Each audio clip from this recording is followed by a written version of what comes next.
I think 2012 is an absolutely amazing year for people to come and visit.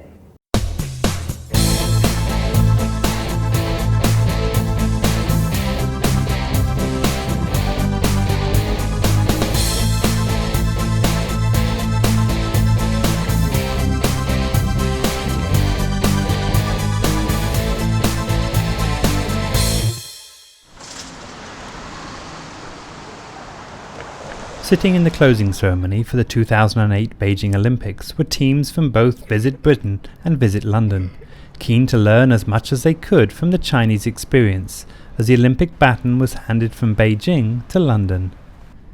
Now nearly 4 years on, England's capital is readying itself for an invasion of visitors over the summer of 2012, and I'm in London to find out how they plan to cope.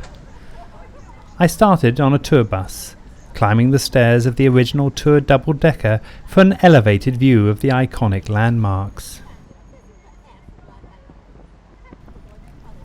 I was brought up in and around London, but never seen the city sparkling so clean. I got off the bus at Tower Bridge and walked over to the City Hall to speak to Chloe Couchman, Head of Communications at London Partners, the organisation charged with supervising the tourist influx. I started by asking her why 2012 was going to be a special year. I think there's a range of different things, especially this year, that are happening that really wouldn't be happening in any other year. So, for example, obviously there's a whole raft of different events happening because of the Cultural Olympiad. I think London's one of those cities that have learnt from previous cities. So we definitely realise that there is sometimes this displacement effect that they call. And I think that's why we've been very careful to highlight the different events that are happening in London that are really unique and one-off. So something like the Queen's Diamond Jubilee, which is happening in June, is never going to happen again. So we're really trying to highlight all of these amazing different events happening. And we actually created a campaign called Limited Edition London, which is all about come and see right now because it's never going to happen again. London understands the Olympics can offer great opportunities. Barcelona's 1992 Games helped propel the city from the 16th to the 3rd most popular short break destination in Europe.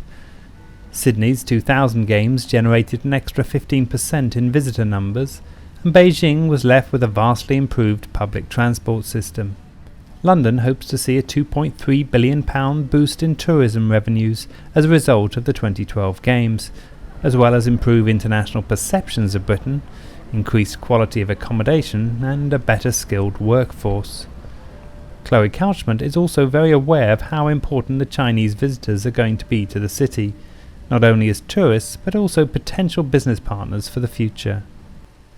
And one of our biggest sort of key areas with Chinese visitors is that a lot of people study in London from China. They come over and they study here, and because of that their friends and family come and visit them, and from there's a sort of halo effect around that educational sort of link. So quite often people will come and study, friends and family come and visit, and then there's this sort of coming back and doing business. So for us, the Chinese market is hugely important, and we're seeing a rise in tourism definitely because of that.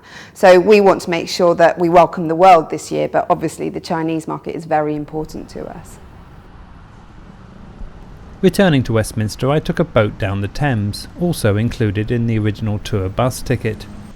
As the sun set and the city lit up the deep blue sky, I felt a tinge of excited anticipation of what will inevitably be an historic event for the city, now beginning its final countdown. This is DJ Clark in London, UK, for China Daily.